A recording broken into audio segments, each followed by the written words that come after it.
Kshitij, hi, good to have you with us. How have you been? Hey, all good, Ashu. I'm good. How are you? Doing very well, Kshitij. This is a session which has long been in the making. We've been trying to do this for some time now. But finally we have you with us. Super excited to be talking about HuddleUp. You're making workplaces better, and I think in a disconnected ecosystem that the one we are in, right? And I think this is going to become part of organization culture going forward, right? And I think this is something that we've been reading across the board, that many organizations will now continue to work in a very distributed format, right? Right. I think we have built that appetite in the last 2.5 years, right? And I think that's brought in a very different kind of efficiency. You are very uniquely weaving all of this distributed ecosystem together, right? You're helping bring in life, to this, to the ability of people and stakeholders to communicate as effectively as they would have done in a physical setting, right? This makes it a very, very interesting conversation at that level, right? So, but before we do that, I'd love you to give us a quick round of background to all the good work that you've done in the past, and then we get into conversation on HuddleUp. Sure, perfect. So let me give you a quick brief about myself and my other co-founder, Varun. So we have been a part of the startup ecosystem for around 9+ years now. So previously starting HuddleUp, I was part of the core team of Cashify, VP product experience. So I was building the end-to-end tech product, scaling to millions of users, building SaaS ecosystem around. So I think that's where all the lovely learnings around product and SaaS and business came in. So previous to that, I have had one of my own startups that couldn't scale up much. I started back in 2015 as well, which we had to shut down back in 2016. But I think that was the learning that powered us till we have been reaching here. So it has been a great learning experience for sure. Yeah. So my other co-founder Varun, he is kind of our sales growth guy. He has been part of Traction, Zephyr Media Labs. He's an IIM Ahmedabad 2015 grad. We are decade-old friends, used to catch up over drinks. One day we thought, why not let's subject. I think that's how we are at right now. Super, that's a good one. Moving on to talk about Huddle, right? HuddleUp. Now, Kshitij, there are many players that have come in, right? And I would love to start from there, this conversation, right? There are many players who've come in, right? Zoom, which was not a very good-looking product, right? Something that people were very averse to for the longest time, right? Took up the way it did, right? It was phenomenal the way people adopted to it. Right? I was as if this was a product which was designed for an event like this, right? Similarly, there have been many other products that have come up, right? And they've actually tried to come up and fill this void which got created in the process, right? There are some very niche products that also came up, right? Which were done around very specific activities like events and so on and so forth, right? And the idea was so that people feel normal, people feel connected, and then can communicate very effectively. And and essentially the idea was also to fill in those crevices that existed, right? In the normal communication process, right? Here it becomes more analytical, becomes more visible, you can kind of look through, plan better, so many other things, right? Right. Now, HuddleUp is something, when I look at it from a distance, right, I find it to be essentially the same zone, right? But I'm sure that's not, these are the obvious problems, right? I'm sure when you've looked at these problems, you've looked at it in a different way, right? You've tried to cut this in a different way. And I'd love to start this conversation from there, right? What went into HuddleUp, right? What's the construct of HuddleUp where it's today? How do you position yourself in the market? The way you see tools today are in a daily transactional communication platforms is what we look at. However, the core vision behind HuddleUp is how do we make work meaningful for employees, make effective teams, productive teams, high-performing organizations is what the goal is.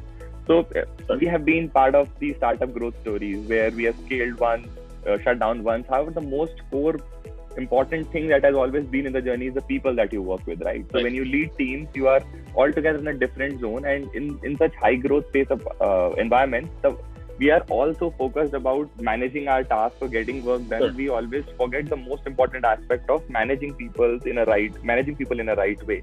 I think that's how we are heavily focused on. So what our core fundamental thought is, how do we bring performance and well-being together to drive highest productivity or to make people engaged and to drive the best outcomes out of it. So that's what we are trying to build with HuddleUp. So our core vision is, so everyone, we are helping every employee unlock their best potential. So that's what we are aligned with, and hence the entire journey of the entire ecosystem is what we are trying to build. That's a very interesting point and an important point that you highlighted, right? And I'd love to understand a little more about that, right? Because when you're talking about well-being, right? I think well-being is a function of who you are as an individual, right?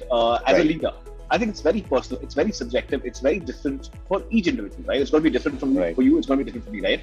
Now, and I think I understand that this possibly is the key differentiator that you're trying to bring to the table, right? Which is, it's a system which is possibly designed to take care of the team, right? It helps you as a manager to deliver better. It helps you to comprehend people behavior better, and and thus possibly get the best output in the process, right? Which is not necessarily something that a lot of other platforms in the same space have or available, right? Why don't you tell me a little more about that, right? How are you doing this? You're essentially alluding to EQ, right? Emotional quotient intelligence, right? I'd love to understand how are you doing that? Sure. So I think, as you mentioned, Ashu, to begin with, so the past 2-3 years have fundamentally changed the way we work, right? So the way we interact, the way we design and define work for our team, for our individuals. So that has completely been changed at a very psychological level, I would say. Hence, when we talk about productivity as a metric, so everyone is talking about productivity as an outcome to come about it. But productivity is not a unidirectional thing that you hit X and you achieve Y. That's not how it happens, right? So there are a lot of framework research studies that are being published over the past 2 years which talk about how do we bring these 3-4 elements together in order to attain highest optimum productivity. So if I talk about these 2 levels, so there are 2 critical parts that come along with it. One is the performance measurement part, right? So we have always been doing these traditional task management things, defining tasks for people, tracking goals and all those sort of things to manage our transactional work. And the other part for the well-being, there has been these traditional surveys, biannual engagement things. We're just trying to gather data and analyze the piece of it.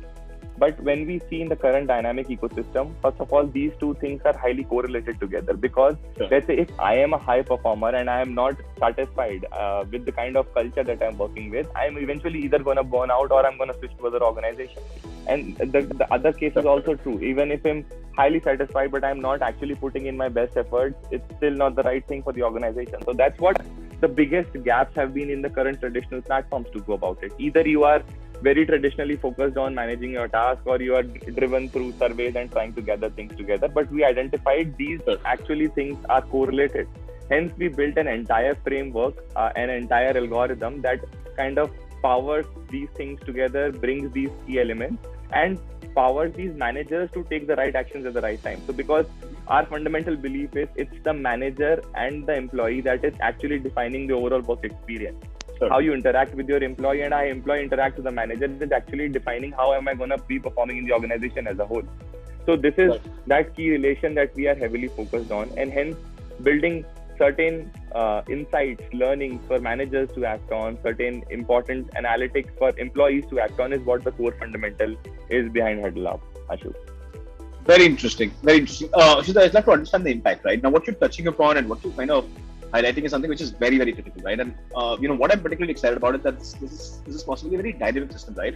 Which essentially helps you as a manager improve on the fly, right? Which is usually a very very inefficient and a very it's very bureaucratic sort of an exercise, right? Which we tend to do towards the end of the event, right? Possibly a quarter, 45 days, whatever, right? And depending on the organization, right? I'd love to understand the impact of this dynamism that you brought into, the entire relationship and the entire engagement management. How has that within organizations? How has productivity improved? Is retention a matrix that you're looking at? I'd love to understand some of that. Yes. So as you exactly mentioned, it has always been kind of a lagging metric that people had been looking at, but that's what we are trying to build. We are building those predictive analytics and early warning signals for the managers to take the right actions at the right time before it gets too late. So, for example, we have one of our modules of check-in, which is where our AI-driven chatbot holds conversations with the employees to gather the right set of analytics out of it. So it's a early warning signal system where we, before actually the employees in that zone where they are about to leave, we start highlighting certain elements of that individual groups basically. So we are never, the entire system works on anonymity to begin with. So we do not want the employees to actually feel that they are not safe in this entire space to talk about. Hence, we are trying to bring certain hotspot segments for people to talk about it. And yes, the overall impact or the overall outcome for your organization is, first, we help you retain your talent, we help you prevent your unwanted attrition, and second is we help you increase your productivity. For example, few of our clients that we have been working with comprehensively for the past 6-8 months, we have been able to bring down their attrition up to 40% at a very initial level, where they were when we started off with, they already had attrition levels of within certain set of time frame of around 40%, and now they are at 0 over the past 6 months with all the analytics and the insights that our tool has been able to provide. I think that is the kind of impact that we are trying to bring in and putting it up. Similarly, there is this virtual assistance that every manager needs today. So for example, if today I'm a young manager leading a team of 12 folks, I have never been in that situation to lead a team, and there are these people management problems that I start facing out. So today, if I tell a manager, hey, you need to do these 2 things, you don't even know how to actually be better at it. So for example, if I tell a manager, hey, you suck at providing feedback, the manager doesn't even know how to give that feedback. So we are building that insight and micro learnings for managers to be better at on a role as well. So let's say there are these micro learnings that you start receiving certain action items, nudges, one-on-ones, all those systems bring together to actually take managers, drive those actions and be better at it. So the transactional and the behavioral level is what we are trying to bring together into one single piece, Ashu. Very interesting. Kshitij, I've had a chance to look at some of these systems, right? Now, biggest of handicaps that I had in the systems, right, was around, all of what you're saying kind of makes sense, right? At least theoretically, all of that makes a lot of sense, right? That's how it should be done. That's how it must be done, right, within organizations, especially when you're wanting to build high growth organizations in a very competitive environment like the one we are in, right? You don't really have the cushion and the space to go out and hire and rehire and and retrain, and that's a massive lag in the process, right?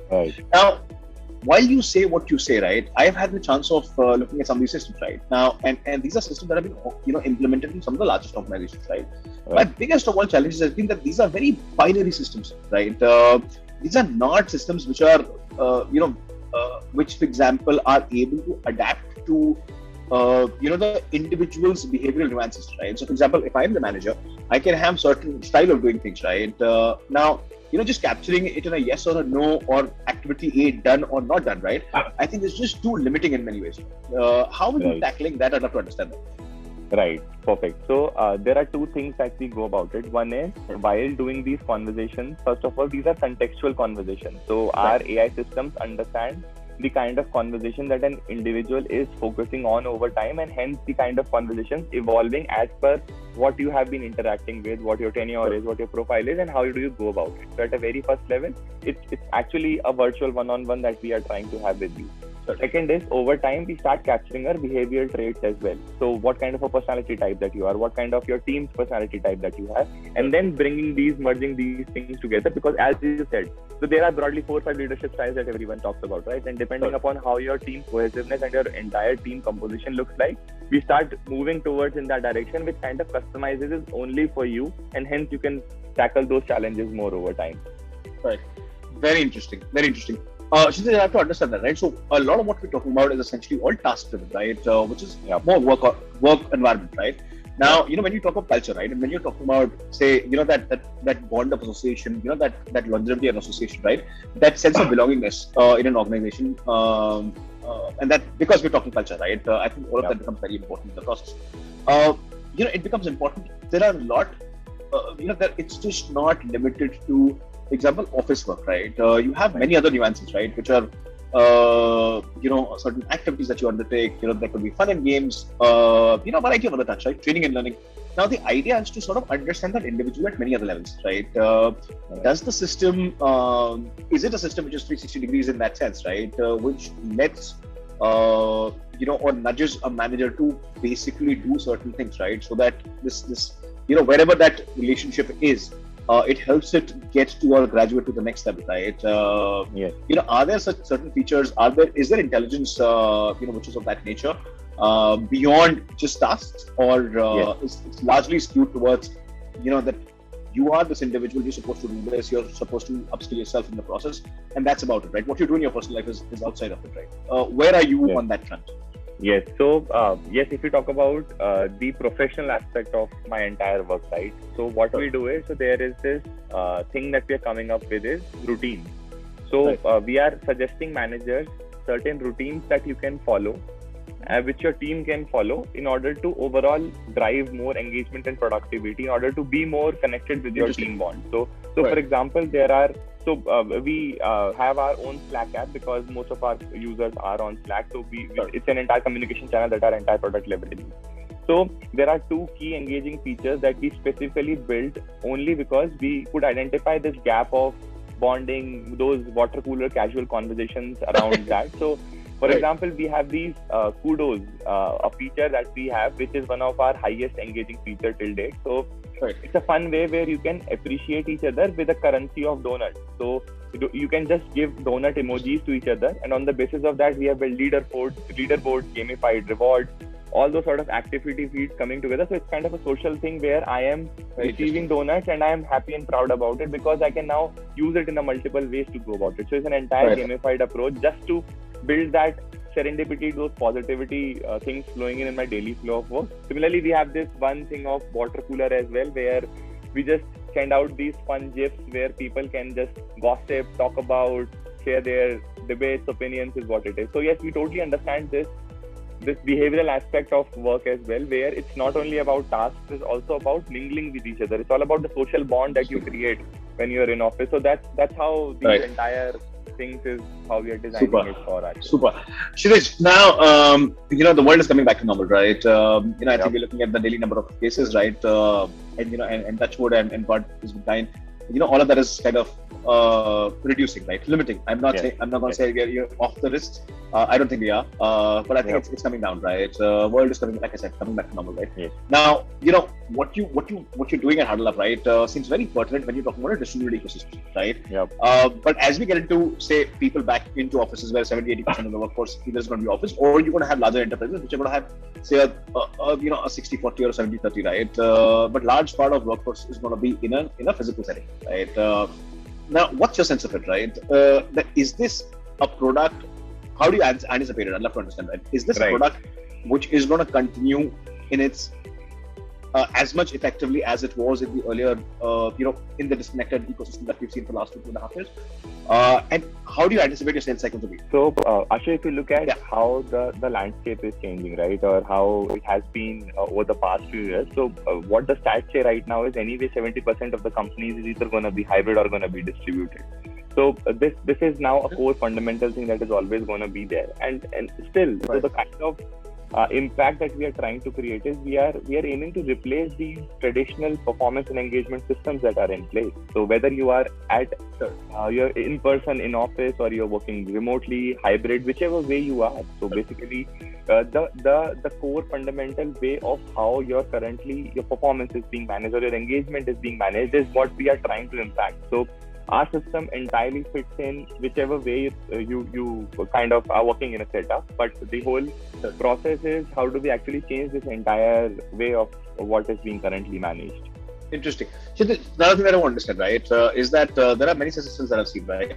And I've seen a lot of differential pricing of sorts, right? And the range of pricing is huge, right? There are applications that are available $1.5 to $2 per person or per employee per month, right? To some very expensive ones, right? Of course, I continue to question, some of, the highly priced tools, and of course, there must be a logic, right? Because there's a market to it. Where are you on that front, right? My fear is that as we open up, right, and as many players come in, some of that is going to get commoditized very quickly, right? Because at the end of the day, cost of doing business is something that everybody wants to sort of cut down on, right? While you can justify that, cost of retention, you can kind of set it off against the cost of retention and, and overall productivity improvement. It's still a cost, right? It's still something when, the finance is looking at the overall layout of cost, right? You want to cut down some of these bits and pieces, right? Where are you on that front? I'd love to understand that. Right. So first of all, we work on a subscription-based model. However, the most important part is we work only on active user base. So let's say if you have 100 employees in your organization, but only let's say 70 employees are actively using the system. So first of all, we are only billing you only for those active employees and not the entire organization, because we understand, and that's what we aim at, is what the kind of usage is, we'll charge you accordingly. And if we talk about the pricing aspect of it, so first of all, we offer a free 30-day trial where we want just users come in, try to test the product, see how the value that we offer in, and then you kind of convert it into a paying user.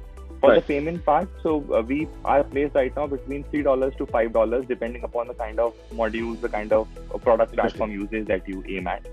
And again, when we talk about enterprises or large organizations that we're working with, that's entirely in custom solutions that we are kind of catering to. So depending upon if there are a large number of user base, obviously we aim to provide them better value at a better cost effective price as possible. But this is where we are at in a range which is the kind of value that we deliver. It's beyond nothing when we compare to look at the overall ecosystem that it is. Interesting. I mean, I buy it, right? Like I said, right? I've seen a couple of systems. I've been talking to you. We've looked at, what you're doing at HuddleUp, right? I think the impact is definitely there. Kshitij, one of the key problems, right, when you're looking at scaling SaaS business, right, and not that you're an innovator in the business, this is something which is very global in its appeal, right? Of course, there are many other products that are available outside. Yeah. The competitiveness is very different. The complexity is very different. The challenges are very different, right? The problem, at least in an India market, continues to be, right? When I look at your client bucket, right, what I see is largely all startups, right? They can be early stage startups, funded startups, highly funded startups, right? Unicorns, so on and so forth, right? So I see a very, very strong, integration or option through the startup or tech-led businesses, right? Yes. India becomes a very different kind of a market, as soon as you step outside of this terrain, right? In any case, next 2.5 years is going to be very, very difficult sort of a period, right? Like it's being said in the markets, right? The winter is here.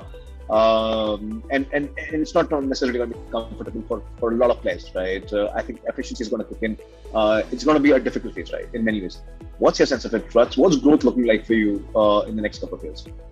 Right. So I think it's important to understand how we, as progressive organizations, have started thinking around what important is and how do you actually start measuring things accordingly. So when we see and why focusing on the startup tech ecosystem is, first of all, obviously the kind of pace and the progressive mindset that we operate in, right? So we high velocity results, high pace, high growth, everything coming together. So that has been one key reason where obviously our current focus has been. But when we look at the entire ecosystem, we as organizations are moving towards more productive measures to start bringing into the system. So first of all, people have started understanding the value that a small things correlate to in actually driving higher productivity part of it. So that's surely one important thing that we look at. However, the market, and I would say that the kind of cultural difference is huge when we look at the Western kind of ecosystem and the Indian kind of ecosystem to begin with, right? So to begin with, where we are at right now, so we are heavily focused on increasing our distribution process in the Indian and the Southeast Asian market. So we have already been doing great over there, and we want to just bank on and just go aggressive on what has been hitting right for us and start talking to more such people and converting into the clients. However, we entirely look at it as a global platform is what we are building. We're not specifically limited to any geography that we're looking at. So hence, we are very much aligned with a product-led growth model as well, where what we are doing is, and hence we have been using Slack as one of our go-to-market strategies, where we have built our entire product on Slack, which is entirely self-serve, which has been drawing attention for most of our Western users right now. So a lot of companies in US and Europe are already using our product, which has had no interaction with us in person. They just came to Slack, they identified our app, they installed it, and they started using and paying for it. So that has been one important model that we have been focusing on, because we understand that if we build this entire as a self-serve piece where any user can just come in, try it out, test it if they find the value, and then start paying it out into a usage part, that's where the actual value kicks in. And I think that is where now our key thought process is how do we actually open up that distribution channel to begin with. But right now, this is we are trying it out, multiple things, and kind of figuring out what the right way looks ahead for us.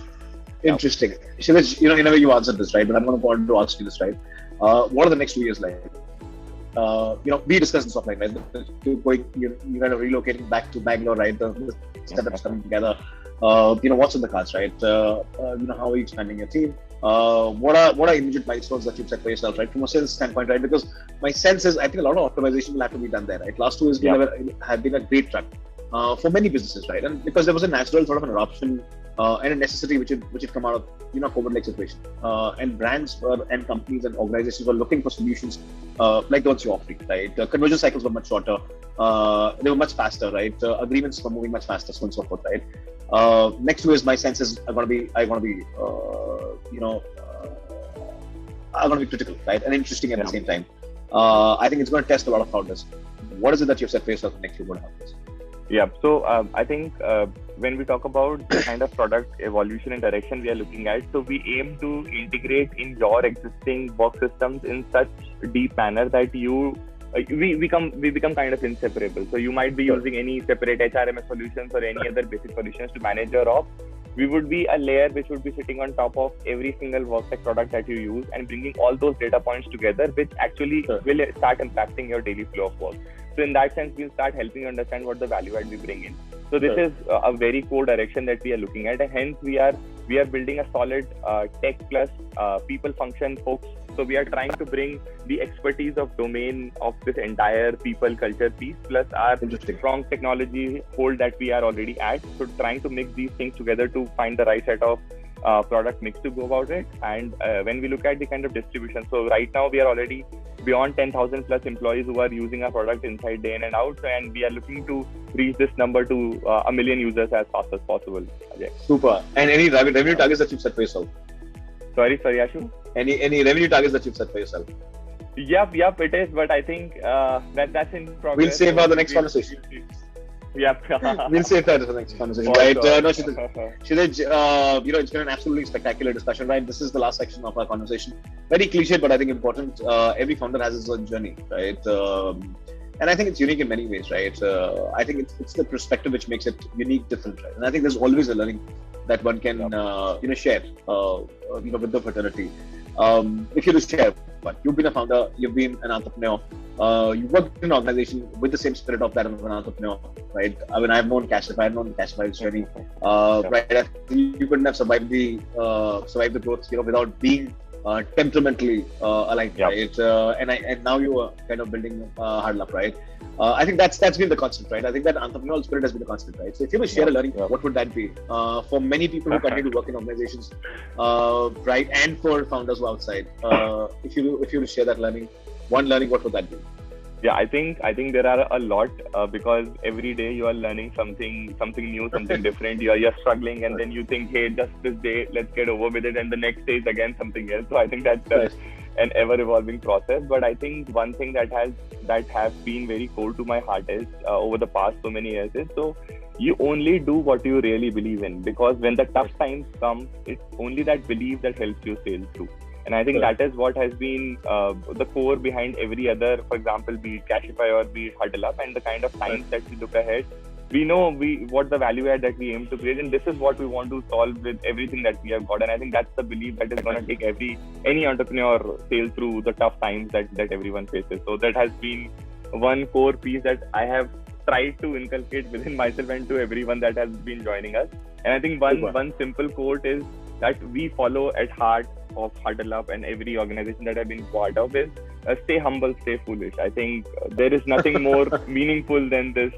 These 4 words is what we believe, and I think that's what has been the core mantra behind HuddleUp. Super. Kshitij, this has been an absolutely spectacular conversation. I know there are many things that we wanted to talk about. We couldn't sort of cover in this conversation, and for a variety of reasons, right? But we're going to save all of that for our next conversation, and hopefully soon, right? I think this is a space which is very, very interesting. I think going forward, organizations, I think the biggest challenge for organizations is going to be people management, right?